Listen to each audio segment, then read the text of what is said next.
and welcome back to another episode of Keen Young Minds, where we get into the mind of the entertainer. And I'm here with my brother from another mother. It is Mr. Riyo David. Very young, sir. Welcome to the show, man. Welcome to the show. Thank you. You are the first male actor on the show, you know. Awesome. And and it has to be you. It has to be you to be number one, you know. And the We should drink to that. yes, man. Yes, to be number one, you know. Good? Good? I love it. Awesome. Love it. You know, like, it's my second week in Lagos.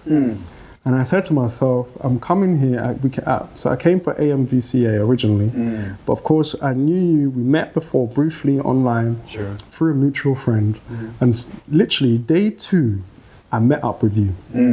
Day 2. And literally you have been my plug into Lagos, into VI. I feel like that. I like to stay under wraps. Into Lekki. You can't be on the wrap, so we need to unwrap you.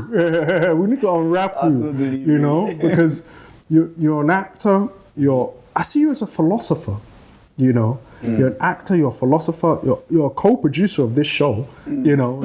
You're doing so many, I've seen you in action on set, you know, and we'll get into that later. I mean, there's so much to get into. I mean, where can I start? I mean, where are you from originally? Okay, thanks for the question. Thanks for having me on the show first off. I mean, number one, first male actor guy, can you beat that? Okay. So I think I should bring this home. Yes, of course. Yeah, I think I should bring this home, you know, just, of course, especially with the language and all, because it's chilled vibe, and I love your set. I walked in here and I saw this painting. I'm like, this is it. This is it. Beautiful. It's a great set. Beautiful, yes it is. Yes, it is. It's a great day, although it's raining. And it's a blessing. Yeah, it's the blessings, isn't it? Yeah, and it will be a great show. Yeah, it is. You know. Okay, so to your question, I am originally from Taraba State. Wow. But I grew up in Calabar, so yeah, you call me a hybrid. Yeah. Yes, and I'm here in Lagos to make my urgent 400K. Yeah. I love that. Yeah, but background in theater, if you're asking for my professional discipline, background in theater. Wow. I did a couple courses here and there. I have a certification from a safety course, a customer relationship management course. Yes, because I'm people oriented. I like to interact with people. I love to get into the minds of people to understand really what takes them, what gets them going. I love that. You know, because if you can get the people to act right, you can get the world to be right. I love that. Look, you know, so. Bars! In London, we have these poetry events where we used to have really big ones. Yeah. When someone drops a bar, we just click our fingers. Okay. Yeah, we just click our fingers. Click. You just dropped a bar there, man. Yeah, cool. Wow. Stuff. Yeah, so, that's me. Being able to do a couple jobs here in Lagos, of which I'm grateful for. You know, I've gotten on a couple shows. Yeah. I'm glad to be on the Bunny Life shows. I'm glad to work with Oya Media. That's put me on that. Yeah. For a project that I want to believe. So it was different for me, the project, because it took a part of me. So I don't know if I can delve into it, but the thing about working... Listen, let's get into it. Let's get into it. That's what we're here for, guy. Okay. So the thing about working with, the thing about being an actor and working on projects is this project has a way of changing you. And if you do not stay careful and true to yourself, you realize that you pick up bits of characters here and there, especially if you don't know how to debrief. You pick up bits of character here and there, and next thing you know, your life is formed differently. Wow. You have stories of ideas of writers like you. So, So, I mean, I've been on these shows. I'm happy about them. I'm grateful. I'm looking forward to bigger shows. So, hopefully, yes, of course, Netflix, Amazon Prime, and Hulu. So, tell us about Ebony Life, because I'm a big fan of Mo Budi. Yeah, we had that conversation. I'm reaching out. I'm reaching out. Like, I literally, the great thing about Mo is that she's not only like, basically, she's not only like a producer, but she's almost like a mother, like to many. You know, so many careers have been launched from her, and of course she has this great company. And but what I love about Mo is that she gives back online about her process. A lot of people, they kind of floss they don't tell you how they get there. But with her, she does a lot of those sort of like motivational speaking and stuff like that. I mean, so tell us about your projects on Ebony Life. Did you meet Mo? Did you work with Mo? Or did you, or did you just tell us about Ebony Life in general? The funny thing about meeting Mo, right? Meeting Mo was a coincidence. So I'm on this show where Orica Goddess is presenting. So I was on the show as the timer. Okay. Right? I wasn't acting on that one. Yeah. And she just popped in to check out how the show was going on. And she was like, she came in and stepped out. I didn't even know. I was like, I want to see her more. So I'm like, but she's pretty chill. Working with Ebony Life is, I'd say, life changing, because I had this conversation yesterday. I was on the set. So I'm on the set and I'm visiting the set. It's an Ebony Life set. And we talked about how Mo has impacted the Nigerian community, basically the African community, bringing the culture shift. We started with the highbrow shows. Aside that, before now, we only see shows like that in Teen Cell. Highbrow, high fashion, stuff like that, African magic. But she brought it down to the common man. And then it wasn't just an invitation for the masses, but even for filmmakers. Right? You realize that, you can actually do more, you can be more, you can aim for, like what is waiting can actually be achieved. More changed the game, especially with Wedding Party. I love, the scripting of Wedding Party and the execution, thanks to a couple of actors that did it solely for us. And now with Blood Sisters. Shout out Mo, I love Blood Sisters, by the way. And I don't know if it's cool, I'll shout out Timaine, my girl. Okay. Yes, Timaine. Who's awesome. That? The person that played Timaine, Genevieve with me. Okay. Yes. Okay. Another Genevieve. Yeah, another Genevieve. Wow. She's got a big name to live up to. You know, right? But classy Genevieve, just in case. Okay. Just in case, So, I love it. Working with Ebony Life, I'd say, has been life-changing for me, because the experience had been second to none in terms of class, in terms of actors' expectation versus actors' actualization. Wow. So you see it on the script. Half the time, what's on the script is hardly translated into reality, but make sure that everything is available and what you read is what you definitely see. I appreciate that. And her business template. Yes. Walk into any room where you have film business conversation, more is the subject. You cannot not. You cannot not. Get talk about Nigerian film industry and not mention more and not mention anybody like it in general. So she's really important. And then I think I'd say more put me on. More put me on. Oh, I love that. She's put so many people on, man. I know she hates this comparison, but she reminds me, the way she operates, she reminds me of Oprah Winfrey, because Oprah Winfrey has launched or accelerated so many careers, and she brings that philosophy of owning your own content, and her content is like the quality is sometimes like her TV is incredible. I mean, you was in The Governor, wasn't you? Yes. Oh my gosh. The Governor is like, it's just such an incredible TV show. Yes. In terms of like the text, the sets. Where was it shot? Firstly, it was shot in Calabar. Where you grew up.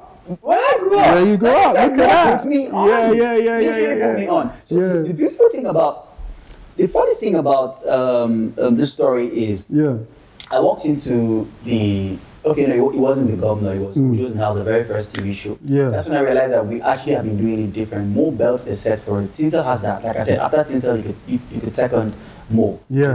Of which I think she's beginning to bless these guys. As a solo, executive producer. I walk into this space and it's an entire set. It was transformed into an entire set. Before now, people would actually rent apartments to make films. How did we give precedence to set construction instead of thinking of theater? More changed the game literally. I walked into the Ebony Life set, I got to be a homegrown star, So the governor for me, after watching it, because after reading the whole script, I paid attention to my part. But seeing the entire piece come together, it was definitive. It was different. I could tell that there are political dramas. And then there's the governor. Yes. I love the way you put it. Yeah. And then of course, Castle and Castle. you know, which was just like, it's one of my favorite African TV shows, Castle and Castle, because of the dynamics of the show, the way that every episode is almost like looking at different aspects of Africa, different aspects of Nigeria predominantly. And you know, all in all, she's just great, you know, and I'm glad you got to work with her, because there's something about you. You have such deep presence. You do remind me of a young Denzel. I know I said that to you before, but you do remind me of a young Denzel. You flatter me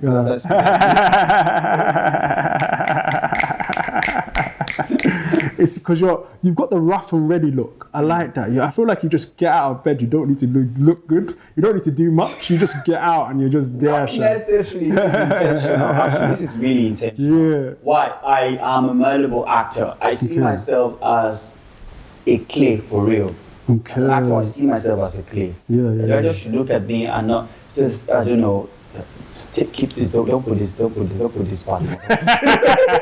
But we'll just edit this out. We'll just edit. This is just for us. This is just for us. So you see an actor, the same look, same style feature in 10, 15 movies. You can't really tell. Of course. When a person does something off-guard, you can see the audience go, no, that's not how it is. It's hard. So I don't want to be in that box. I'm not an artist that has to maintain a particular look.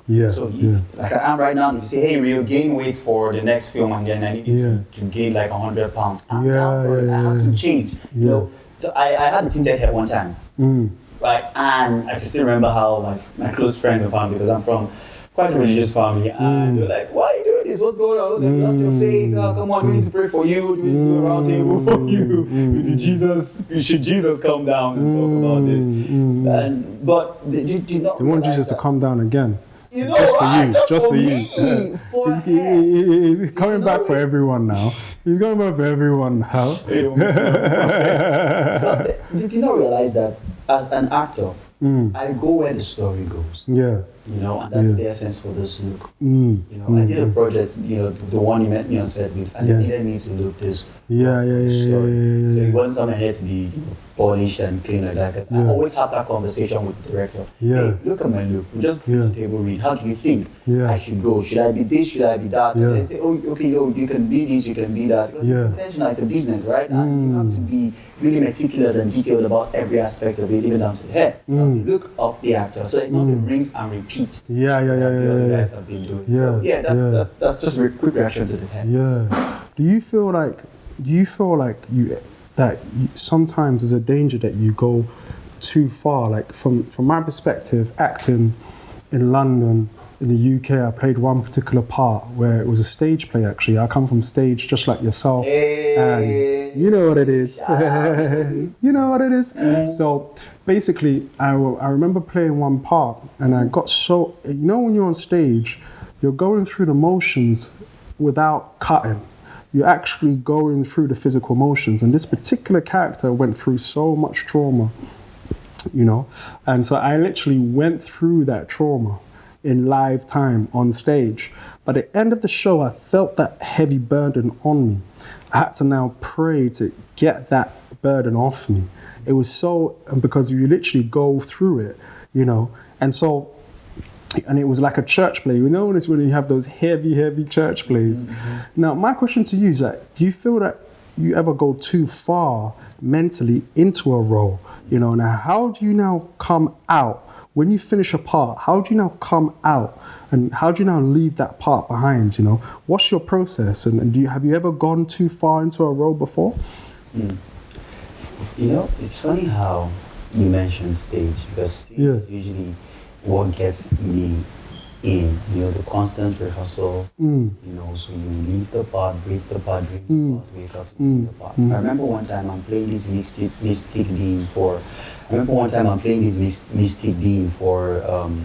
a stage play called Ngun.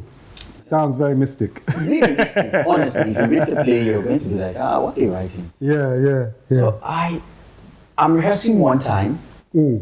I made a move subconsciously. I wasn't intentional about it. You know, and I just did. So I crawled like had I seen Lord of the Rings then? No, but I think I made a single move. Okay, And because I like to freestyle with my part. If I don't play with it, trust me, I'm not enjoying it. So I made the move and I climbed up a mole, a hill that was built on stage, and then they're like, cut.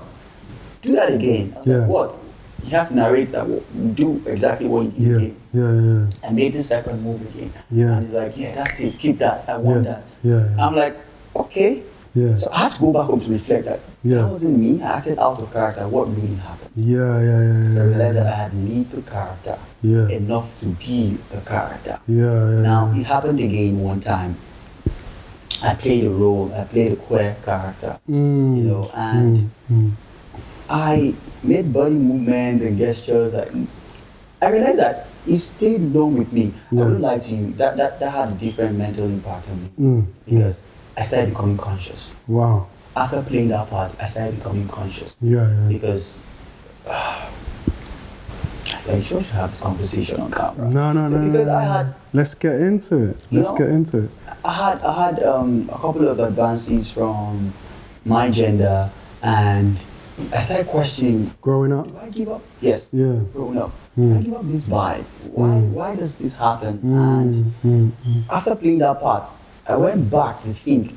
Like, oh, come on, what am I doing? So, really, what am I doing? So I was intentional about not dressing too slick. You know, I don't want to dress too clean because MI has a track where he says, if you're fine but too much, they say you turn gay. I was particular about, you know what, let me ruffle it a bit. Just when you don't rate me when you see me. I'm that kind of guy. Aside wanting to be an underdog, just don't rate me when you see me because I felt like the attention was garnering too much and sometimes wasn't for the best. Another one would be where I played this very so true serious fact. It happened to my friend. This one I'm going to tell you. So it made me become a bit conscious of stuff. So in Cross River State, Calabar, where I grew up, they have the goddess, the water goddess. She's called Anansa. Okay. Yes. So it's believed that after a while, Anansa comes out of the water. Wow. Literally comes out of the water. Now, there's a bridge that links the neighboring states, Akwa Ibom states with Cross River. After a while, guess what? The water rises to the level enough to cover the bridge. Wow. I'm not telling you jokes. I'm telling you real life. People have to canoe through, ferry through, all of that stuff. I'm just giving you a preview, an insight of how these water bodies behave and how the water bodies actually that they're real. So they have a dance called the Kombi dance where it's quite. I mean, if you're not used to tradition, you might think it's demonic or satanic or something like that. You really would be scared because especially with that show, it's like a fella kind of vibe, but it's around a little bit extreme. So the first night of the show, she played a river goddess, right? And then she made the move and everything. She came back the next day to tell her that she had an attack. Seriously? Yeah, she had an attack for playing that role. Like, the next day we had to literally pray. Now, fun fact. No, true fact, not fun fact. But I'm used to laughing about it so that I don't get too into it. Because sometimes I watch the interview, I think on the show, I watch the interview where someone says that she played a lot, so she pours out a lot. Yes. Yeah. So she gives a face that's really not hers. So she can mask the reality. That goes on. Yeah. So one time, we go to film a student project. We go to the water body to film. The water was, the waves were up and about. You couldn't move. You couldn't do nothing. You couldn't set on camera. Guess what we needed to do? Pour libation. Wow. We throw an egg into the river and then pour a few drinks. Yeah. Calm. That's crazy, man. Calm. No jokes. That's crazy. Peace be still kind of vibe. That's crazy. Calm. Yeah. And I'm like, no. So that's why I drew philosophy that, I think acting is indeed spiritual. Yes, I'd agree. For real, if you're not heavy spiritual, you do not get into this thing because that way of staying with you for life. Yeah. You remember this guy from Game of Thrones? Yeah. Oh, I've not seen the show. I've not seen the show, but obviously I know the show. Okay, yes, of course. Yeah. So the character Jon Snow. Yeah. So Jon Snow, his uncle is the tallest guy in the show. Yeah. What's his name again? I forgot his name. He's gonna come back to me. Yeah. So they have this relationship where they drink a lot, so much in the show. He had to take therapy after that show because he found himself drinking even after the show. Wow. He had to do 1 month therapy, one month rehab, actually not therapy, rehab. Yeah. 1 month. It's online, read it up. 1 month. That's crazy. This thing possesses you and then you cannot. Okay, come on, let's talk about Heath Ledger. Oh yeah. With he got so into that part that what happened is that he couldn't sleep, and then from playing the Joker in the Dark Knight, and what happened is he couldn't sleep, and then he was taking sleeping pills, but he mixed it with alcohol, and that's how he passed away. And that role, when you watch that role, you know that there's something there. Yes. That's like, it's beyond impersonation. Yes, there's somebody. It's beyond. When you watch that film, there's moments where you just see that he's actually crossing over into the dark side, so to speak. And me personally, as a performer, as an actor, or whatever I am, as a creative, I like that word better. I don't cross over. I don't go 100% into a role. Why? So you go with him, you just character. My God. Who's that acting FBI? The reason being is because I believe that as creatives, we're supposed to be reflections. You know, we're not trying to reenact. You know, we're trying to reflect. You know, because when someone goes to a film, they want to see themselves. You know, that's what I truly believe. And when they see themselves, they agree with the film. A film is an agreement between the creator and mankind. Oftentimes you see a lot of cliches in film because those cliches are representative of what actual life is. You know, so I feel like we should reflect, and I feel like we shouldn't punish ourselves. You know, when I came out of drama school, this is me opening up now. When I came out of drama school, I actually was diagnosed with trauma myself. You know, and so which meant that I couldn't eat, I couldn't sleep, so I couldn't do a lot of stage plays. You know, I couldn't, because it affects your physical as well. And so and then I had to really now adjust. They say creative people are 2 times more likely to get a mental illness. True that. You know. And so what this is about is really open up a forum where we can, as creatives, we're open and we're honest. Wow, this has been just incredible. Keen young minds with Riyo David. We've really dived deep into the waters. And I would say, if you're struggling with anything mentally, number 1, I would say, get a clinical diagnosis. And number 2, I'd say get some spiritual counseling, wherever you fellowship, or whatever group you're part of, whatever church or whatever, get some spiritual counseling, because you need it too. You know, you really need it too. And you know what? It's been a blessing having Riyo David. Having you on this show has been amazing. It's just been incredible. In fact, having you with me in Lagos, because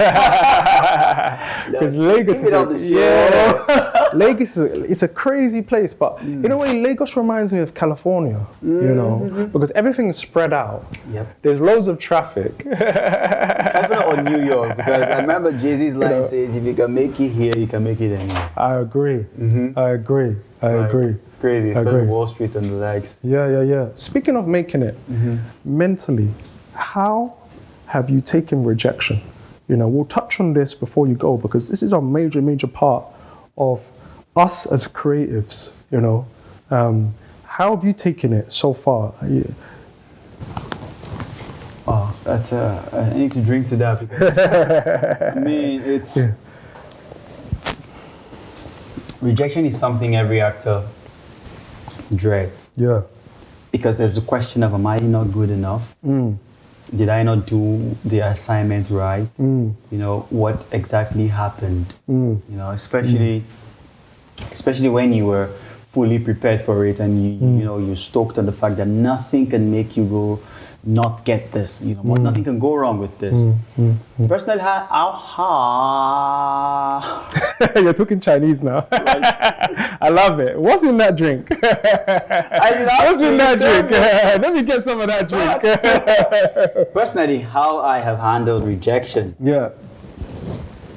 I'd say that this is where mentorship counts, and I'd make bold to say that mentorship might not necessarily mean having a one-on-one conversation with someone physically. It could be through YouTube and videotapes that you could just see. Maybe you're in cinemas and symposiums that are acting related, and you will hear something that takes your mind and makes you feel not bad enough. Someone who had made me handle rejection very well is my friend Floyd. Floyd Art, as he would prefer to be called. I had one time a session with him where we're having conversations, and he says that, hey, Riyo, it's okay to get a no. It's okay to say to even say no to people.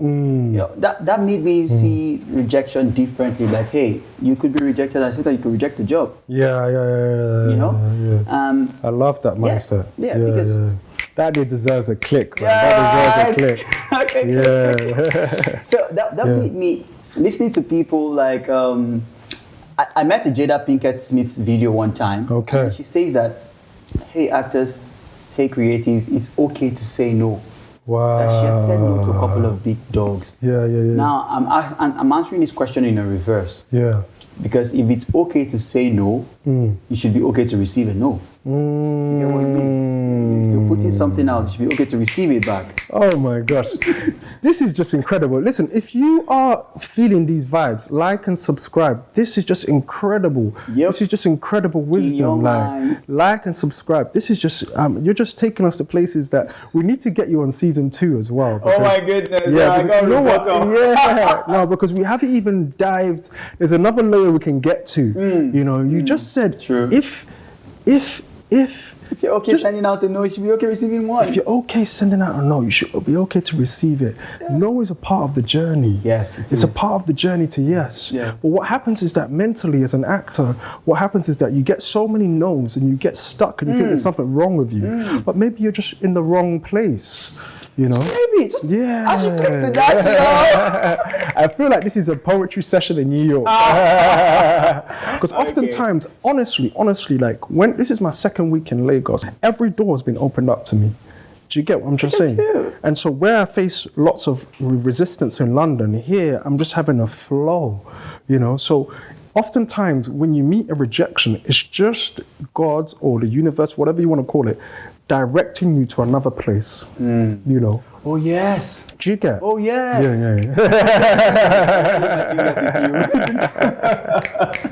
We'll just be clicking together. We'll just be clicking all night, all day. But something's worthy of mention. That the no is a certainty. You don't get every job. The funny thing is, even the big guys in Hollywood, they do get no's. Yes. What's important is how you treat your no. I love that. Yes, it's how you treat your no. You could get a no, but how you treat your no. I came from a patch where I thought the no was generally about me, crappy actor. Me not being able to deliver lines, not doing it right. I had a scene one time, and then I'm going in with the scene partner, and I'm reading it a certain way how I felt the line should be read. And the partner be like, no, why do you like this? I do it this way. In my head, I'm like, okay. Okay, because already that's some resistance if you get. Of course. Just that dichotomy. Now, people have different views. Respect it, and no, it's only a new door. Just like you said. It's only a new door. So that's where, like you highlighted the first time, spiritual guidance would help you, and personal spiritual guidance will let you understand the fact that this journey you're about to undertake, to you, it might be the biggest break you would ever find. But in reality, it might just be the biggest break, that would finally break you, finally reroute you to something that you regret for the rest of your life. Like I said, that it's important that while we pay attention to the jobs that we take, we also see the no's as blessings, so that we can cash into it and respect the fact that it was just God redirecting our steps, or the supreme being, or whoever takes, to be a supreme magnet out there. But I think I should leave this part for season 2 because I was going to go emotional at one point. You know what? I wanted to actually ask you about something actually, because now while that we're here and we're talking about emotions, I consider you as well as a very intellectual person, but I also consider you a very emotional person. Now, actors are usually very, very emotional, I find anyway. They usually have a high spectrum of emotion.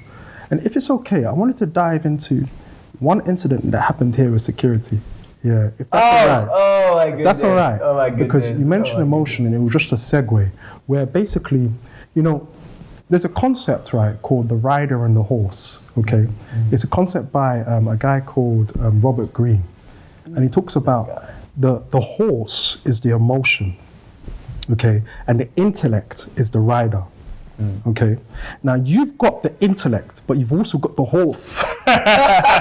You've also got the horse taking you to, And there's a book called The Nature of Human Beings. Oh, okay. Yeah, and he goes into like all these he goes into Pericles. How Pericles is a great ancient Greek leader because he had the balance between intellect and emotion. And there was an event here with security. I believe it was like day 2 in Lagos. Day 1, actually. Funny enough, it was day 1. No, it was day. I think it was day 2 for me. Day 2, but it was day 2 for me. Yeah, it was day 2 for me. Yeah. And we had this great night. We went to we went to different venues. Had a great night, and then we experienced some live music. The day was great. It was almost like a short film. The day was going so well. We came back here and we didn't have a code to get in because it's a private estate. And then what happened is.